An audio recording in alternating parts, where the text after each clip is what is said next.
Today, I want to take you through a little bit about moving this and afterwards integrating technical and creative, the technical and the creative, in research context. So a lot of my own research is focused on creative outputs and on using creative technologies, as they're kind of called nowadays, but in technical kind of situations and vice versa. So I specifically want to go to true projects to get a sense of that.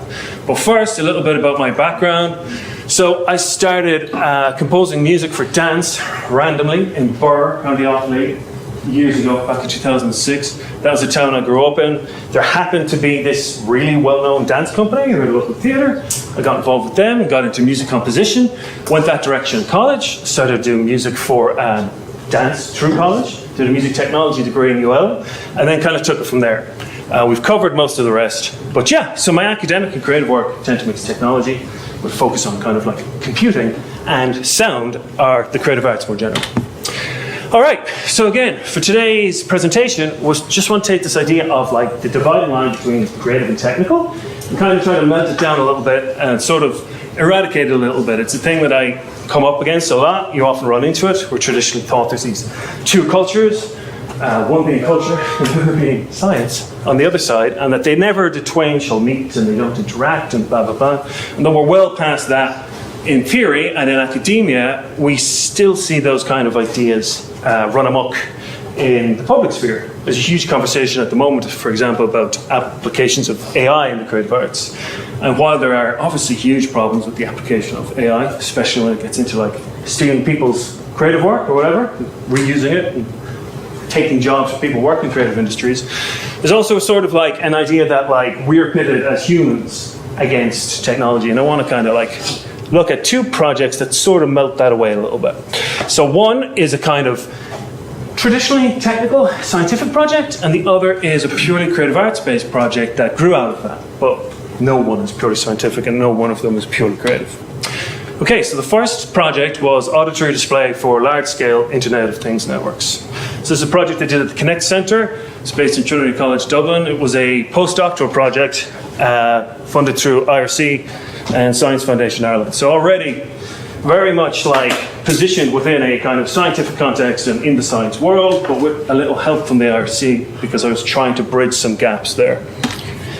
So the first question is, what the hell is the buzzword auditory display? So essentially, an auditory display is when we use sound to give a person some kind of information. So you reverse your car and it starts to beep the closer you get to the wall. Technically, that's an auditory display. The big example of an auditory display is the Geiger counter. So as the radiation in an area increases, the clicks kind of tick up. So I'm specifically interested in this idea of sonification. There's many different auditory display techniques, but I like sonification, the idea of taking data and turning it into sound somehow, so that you can hear changes. A lot of auditory displays are just alarms. It's like you're going to hit something, or your microwave is finished, and you get a little beep. I like the ones that are kind of graduated and kind of explain or help you understand what's going on in some way. Now, core to this is this idea of a mapping function. So you have your data on one side, you have your sound on the other, and we take our data and we turn it into sound using some kind of like computing technology or some kind of technology in the middle. It's all very easily described mathematically, so people really like this kind of approach, and the mapping function is the entire idea of the field of sonification. But in reality, it gets way more complicated. This is essentially how sonification is done, but this FX, this middle part, where we come from data to sound, contains everything. It contains like all of our kind of like previous experiences of sound, music, how we think of data, what the data is representing, how do we map from data to sound in a way that retains the data, essentially, and makes it like listenable. Now, we know how to do that with like visual graphs because we have a language built up over years, like we learn graphing from a very young age visually, but we don't learn it in sound. So there's an awful lot to kind of unpack there and a big sort of gulf to cross. So just to give you an example of how these sound. This isn't my sonification. This is another one that's just a really good example. So it's climate data. Starts in the late 1600s. So you're going to hear two pitches, right? You're going to hear in the background a sustained tone, right? That represents CO2 concentration in the atmosphere, starting in the late 1600s and continuing up into modern day. You're also going to hear a plucked string, all right? And the pitch and intensity of the string represents the average temperature over time. So with sonification, you're never really trying to listen to hear what's the exact number. You're always looking for a gist and a sense of what's going on, and a sense of like changes, do you know? So it's never about the specific number. All right, so let's have just a quick listen to this. So again, a tone, that sustained tone in the background is CO2 concentration over time, and then the plucked string is the average changes in temperature, or changes in average temperature.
So essentially, this is where sonification excels, is in the, whoops. So it excels when you're like explaining a story, using data to explain some kind of story of some sort of thing that happens and unfolds over time, usually.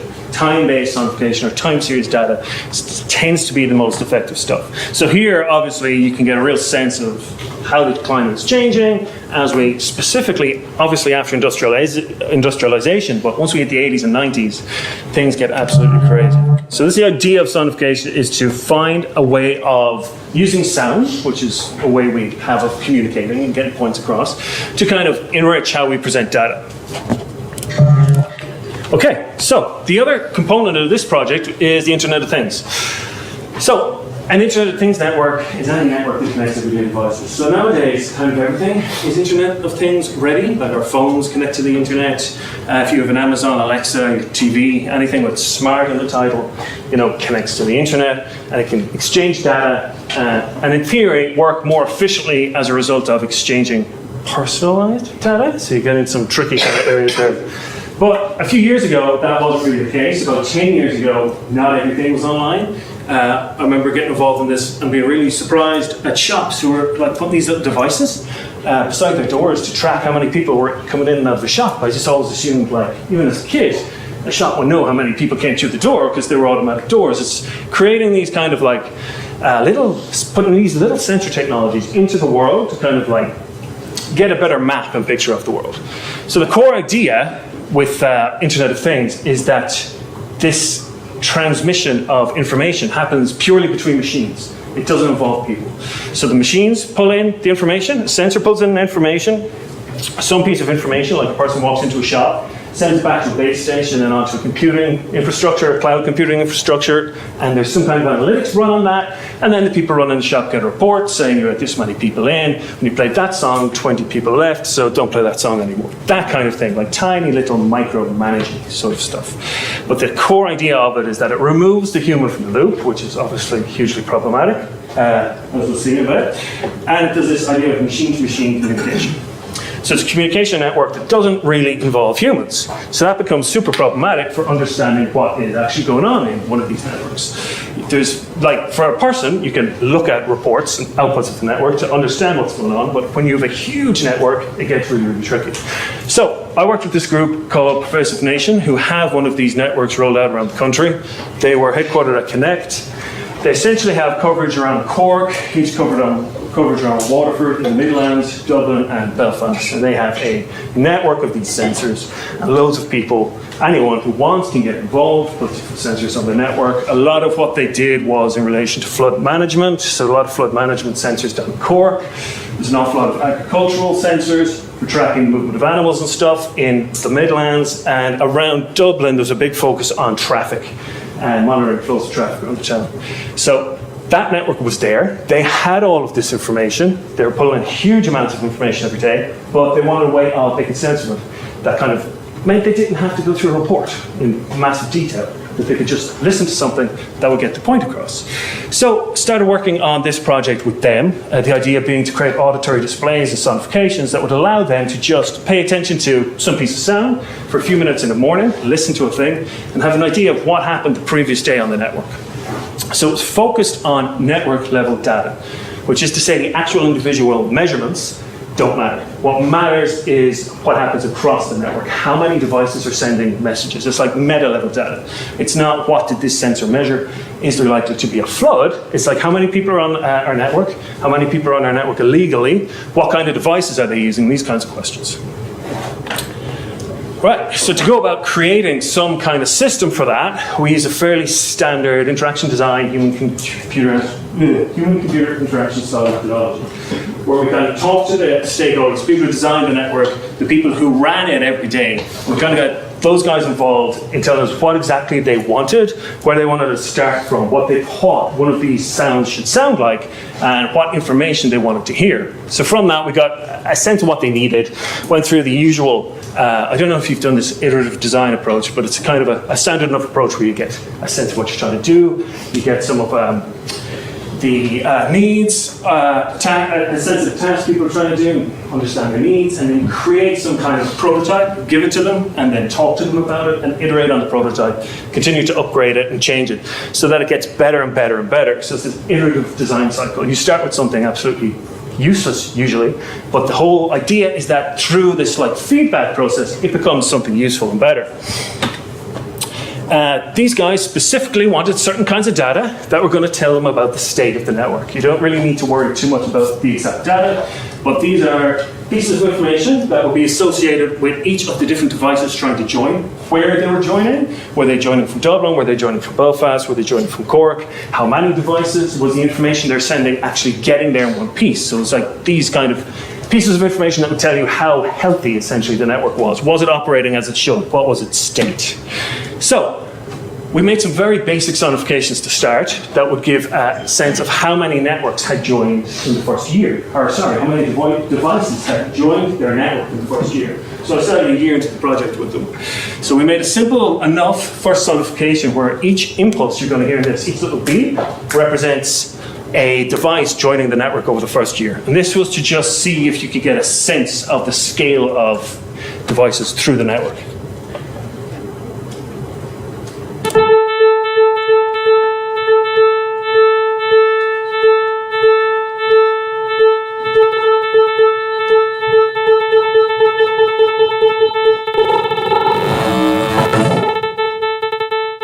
So essentially, at a very slow start, and you can see that after they, to put all this in context, after they've like made the network public, there's this huge group of people start to join up and actually use the network. We started with that, and we started, essentially, you workshop it, bring it to a workshop. Does this work? Are you interested in the kind of sound? Does that make sense to you? Are you interested in this kind of data? Do you understand what's happening? And you take it from there through an iterative process of working with people to figure out what's going on. And as we did that, we found that all the feedback from the guys who designed the network and the people who were using it kept pushing towards music. It was like, make something musical, something that's actually nice to listen to, that isn't just these kind of like beeps and pops. Something that like, when we listen to it, we understand what's happening, but it's also not a chore to have to listen to it. So while we started there, by the end of our, let me just open this up. By the end of the process, we had ended up somewhere completely different. We had moved completely into the domain of what's called an ambient auditory display. It's an auditory display that can sit in the background, it can run all the time, you can pop in and out, interact with it, hear different parts. So this isn't the overall interface, but these are some of the sounds. Okay, so just to give you a sense.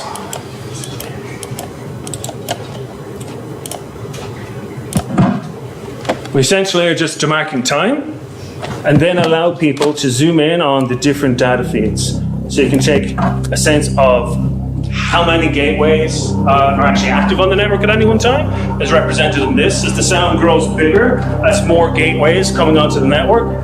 There's a device meter as well. So this starts to talk anytime a device comes in. Traffic levels, how much information is being sent across. So these are kind of like cumulative. They're representing the kind of entire average of traffic on the network at any one time. But then for every individual piece of information sent, with these smaller little impulse sounds as well.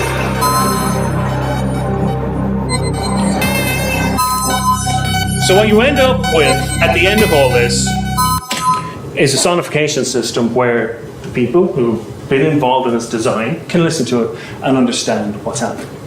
They know what each piece of music means, and they've been working with it, so they understand what's going on in the system, which is great, but it was only usable for people who had actually worked on the system. The range of technologies we use, a huge range of stuff to actually pull these different sonifications together. Some standard enough data analysis stuff and processing. Original horrible sounding prototypes were done in C sound, and then as it went on we started to use Reactor for better sound design, and eventually made web-based versions in JavaScript. Now that's important because this underlying technical framework stack of stuff we used to pull these together is full of music technologies. So C sound was originally designed at Stanford years ago. It was called Music 1 for programming music on these large mainframe computers for punch codes, and would slowly turn into C sound. Max was still is for programming music for live events.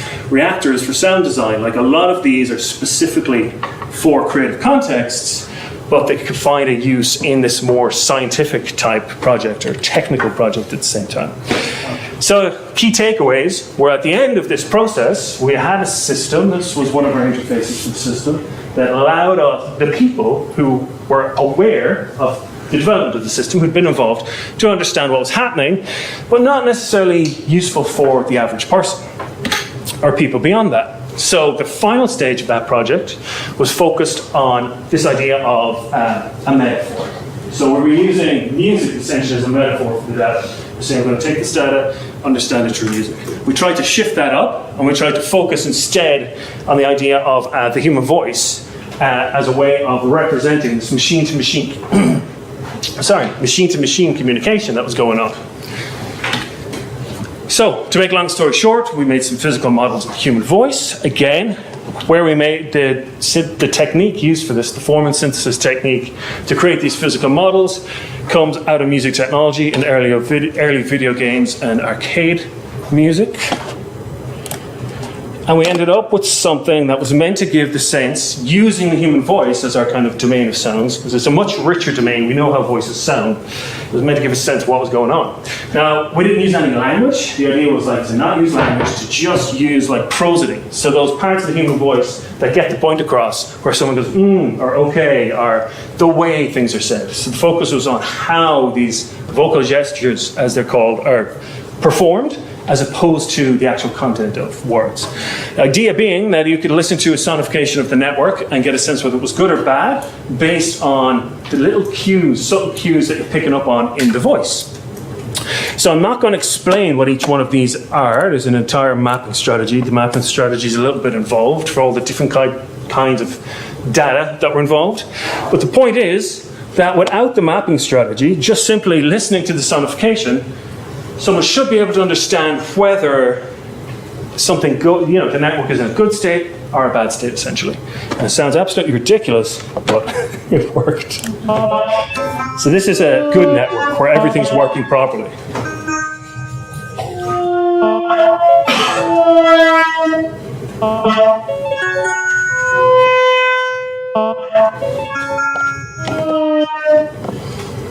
And this is a bad network where nothing's working.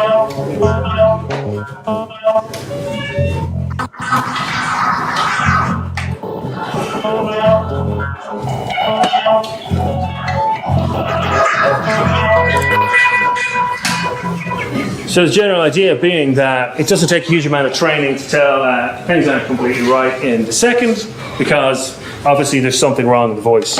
Again, if you're trained on it, and the people who actually were using these network sonifications get a much more in-depth understanding of how it works, because they've been involved in helping to choose the sounds and they know what they represent. So this is a huge problem in designing these things in the first place, is how do you make in general, how do you make them work for lots of people? You make an implementation, you test it with people, you see how it works, but like, how can you kind of get ahead of the problem of the more you test it with people, the more they understand it anyway, and kind of get out ahead of that and start with a good prototype. So very, very technically focused, for want of a better word.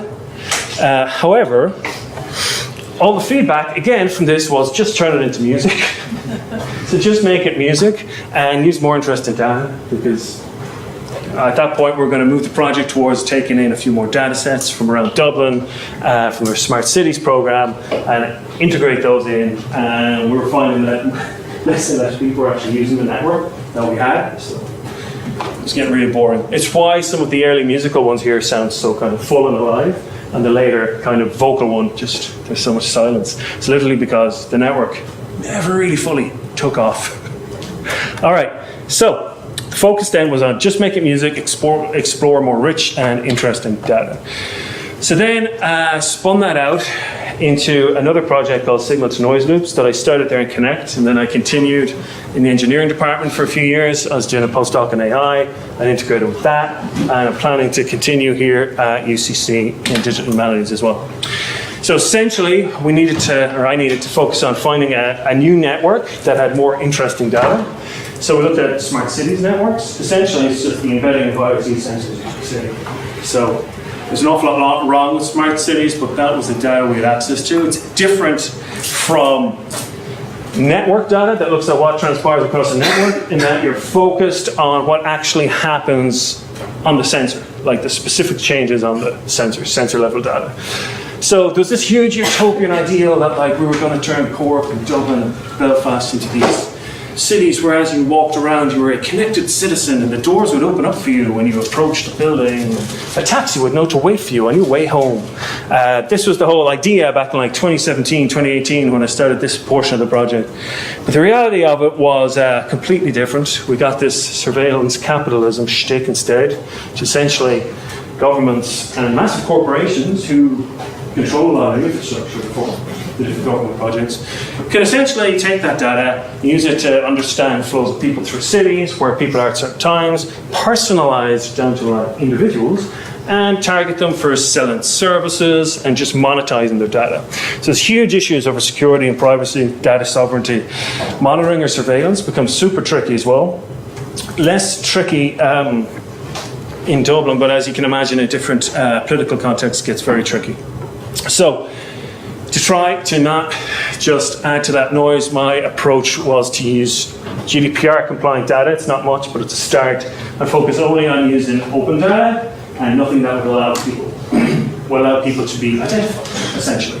So I was trying to work with the city and use these kind of sensors as representations of the city as a whole, rather than getting a sense of the individual.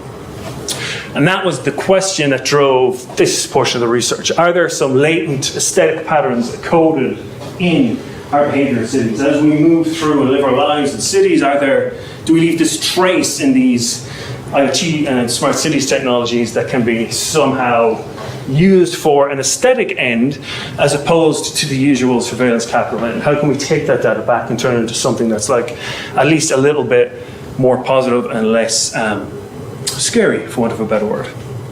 How can we make those pieces of data, or those patterns, like come out from our data using something like sonification? So the first problem is the simple mapping strategy of this piece of data. As it gets higher, the pitch goes up. That kind of stuff has to go out the window because it's like super simplistic. And if you're trying to get at those kind of broader patterns, you need a much more complex system. You needed a way of reflecting the kind of those aesthetic patterns, hoping that through these high-level patterns that we could get from the data, and focus on a tacit and implicit understanding of flows of people through the city, as opposed to listening to it and visualizing a map in your head. was more to give you a sense, a more an aesthetic experience. Again, what's interesting here is the focus changes and is morphed to purely musical and sound art based project, but the technologies remain the exact same. So it makes sense for the music technologies. See SoundMax, Reactor, Tone.js is a JavaScript library, for example, that focuses on audio. They all make sense, but then the wider kind of programming languages we were using, so JavaScript and Python specifically for all the data management. It's interesting that even though they're like, we're using, I don't know if you guys, do you use Python for anything? Yeah, so we're using like NumPy and SciPy and Pandas to do all of the analysis. They generally tend to fall into scientific computing contexts, but yet do the job perfectly in a creative arts context as well. Again, the research methods kind of become an iterative process. Like I'll make a piece, some kind of performance or something, a piece that can be used in a performance, I'll perform it, and then afterwards reflect on what worked, what didn't work. Now it's not the kind of human-computer interaction, more scientific-focused thing where you're doing structured evaluations, but it is moving through a process of kind of iterative development of a piece over time by performing it and then building on it, expanding it, looking at what you think worked, what could be better, to actually like craft the piece over time. So, one thing to understand for these is that we're working with something called generative music, which moves away from this idea of sonification. So generative music system is a system that just creates music on its own. So these used to be really hard to explain, but there's loads of them at the minute because of machine learning stuff done at Google and whatnot, where you type in, I want to hear this kind of music, and it spits out a piece of music. They've been around for years. They've been around for, since at least the 70s. So what I wanted to do was craft a generative music system, plug in the smart city data, and have the city essentially play the music system as an instrument. So you're no longer listening to the representation of the city, you're listening to the city kind of representing itself to a certain degree through this musical system. And just to give you a sense of how these work, this is a really early generative music system. It was on an album called Music for Airports by Brian Eno. So essentially, track 2 on this album, he uses 7 tape recorders. Each tape recorder has a different note. So there's an F, a G, G sharp, C. They all have different notes, and they all have tape loops of slightly different length, right? And what that means is that they never perfectly sync up twice, so that when they play, you never hear the same sequence of notes exactly the exact same twice. Just to give you a sense of what that sounds like.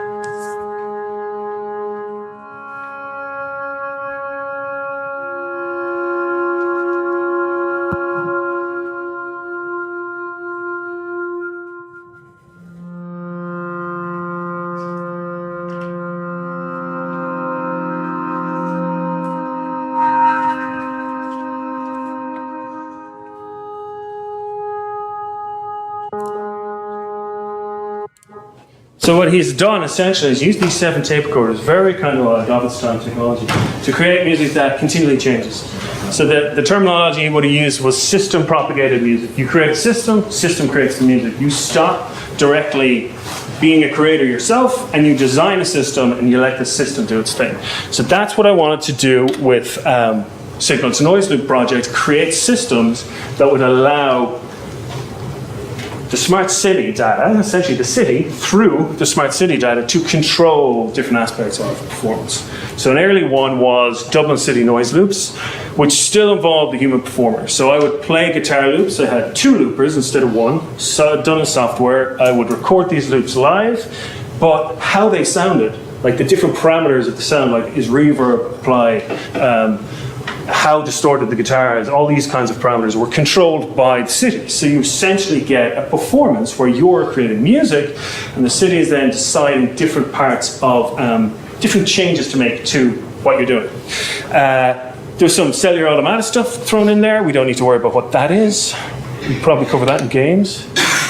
But essentially, we move away then from these very simple, straightforward mapping strategies of data here, sound here, it show up, to a kind of a more fleshed out approach where we're pulling in noise data from 3 locations around Dublin and we're using that to control things like the amplitude of certain tracks, the wet dry level of reverb in the track, of distortion in the track, and to control delay and reverb and those kinds of performance parameters. And what you get from that, performed in This was performed in Sonic Arts Waterford, which is a festival in Waterford a good few years back. But what you get is something that sounds like this. So it was mapped to noise data from locations around the town. And essentially, as the piece got noisier, or as the town got noisier, the piece starts to sound less. It starts to sound noisier as well, but moving towards a kind of like a rhythmic kind of noise that's kind of trying to represent some of the patterns of flows of people. So this is the town at a point where things are pretty standard and normal. This is taken over a full year period, by the way. So it's like early in the year. This is like January. We're going to midway through the year.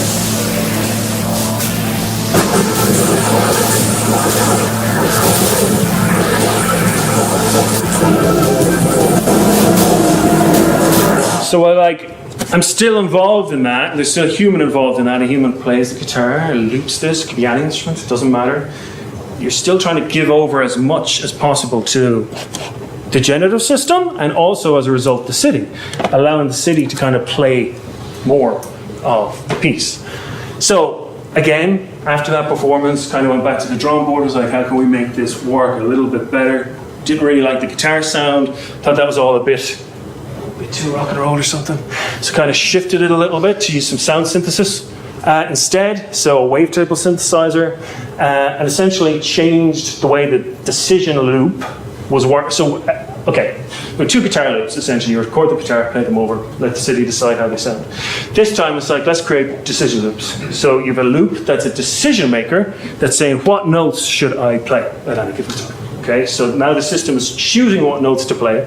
You still play, it listens to what you play, and tries to keep up with you and go along with you. So you play a note, it kind of goes, well, I'm going to play this back, and you get a kind of a more rich system of like, you playing with the city, essentially. Where the first one is you're playing, the city's like interfering with the sound as it goes on. This one, you're kind of trying to do some sort of like duet, for want of a better word. So again, it used the same data, so it has a really slow build at the start of the year. I can't remember what year this was. This was 2017 maybe?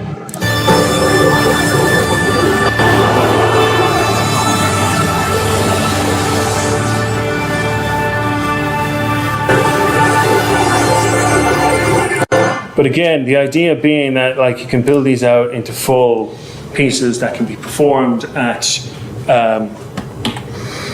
concerts and whatnot. This one was done in Madrid for the XCOX conference of 2018. So that is probably 2018. But yeah, the basic idea, your input is being monitored and then it's playing back with you. The system is being controlled by IoT data, smart city data, and it's playing alongside you.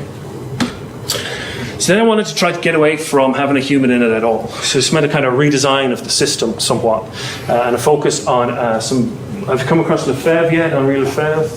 So he's a scholar who does an awful lot about cities and how cities work, but he's got some great categories for understanding the flow of people and life through a city. So specifically, wanted to focus on the idea of,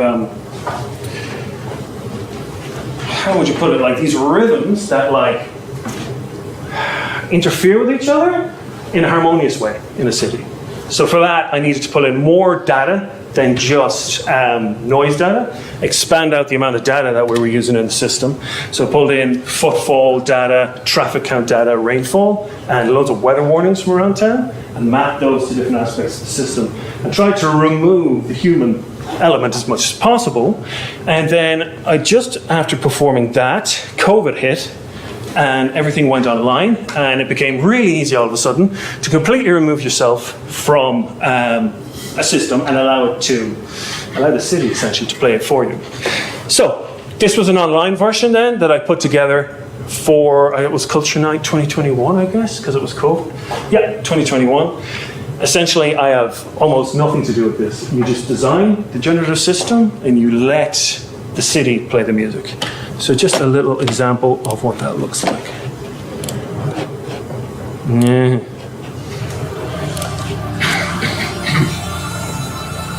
Oh yeah, I should say, the visualization was of different patterns of noise around the city. It didn't focus on anything but noise. So you're just hearing the noise patterns in the city. That was pre-COVID. Should have explained this better. So this is pre-COVID. The city's still quite noisy. There's still a lot going on. And then we're going to jump to during COVID and get a sense of activity in the city there. So then this is March 2020, after the lockdowns kind of come into effect. And I wondered myself if, because before COVID we were all very set in our ways and things kind of went the way they went, and those patterns would repeat again and again. I listened to the system and I was getting quite bored of it. It just seemed to be doing the same thing over and over again. It wasn't really until COVID hit, and then I listened to what it sounded like when there was no one in the city, that you get a sense of, oh, there's something going on here.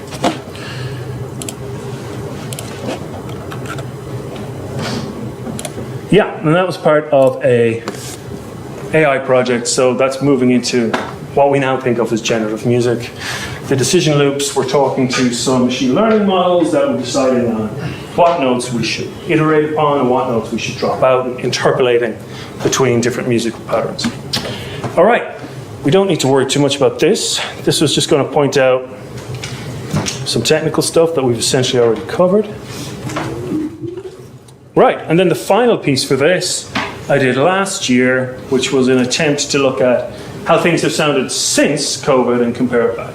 So the first piece in 2021, as in the first piece that had a visual component, was taking data from before COVID and comparing it to COVID. I wanted to see what would happen as we opened back up and the world opened up a little bit more. So this was for a festival out in IMA, Museum of Modern Art, and it was a ecological festival focused on things coming back to life after COVID, essentially. So just get a little sense of that. And yeah, it's going to be at a symposium in Derry soon enough.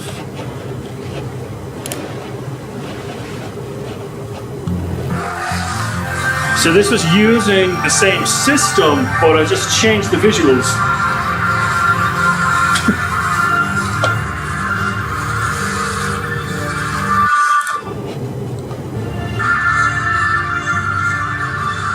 So what you're hearing with those two short little clips, and I'm going to stop now, is essentially during COVID and life after COVID, but we won't worry too much about it. Okay, the point is just to show that the traditional lines between what counts as creative, what counts as technical, are way more porous, and you can use an awful lot of quite high-tech approaches in the creative arts, and the creative arts can also inform how you go about making more technical systems in a less technical project. All right, so essentially, that's me.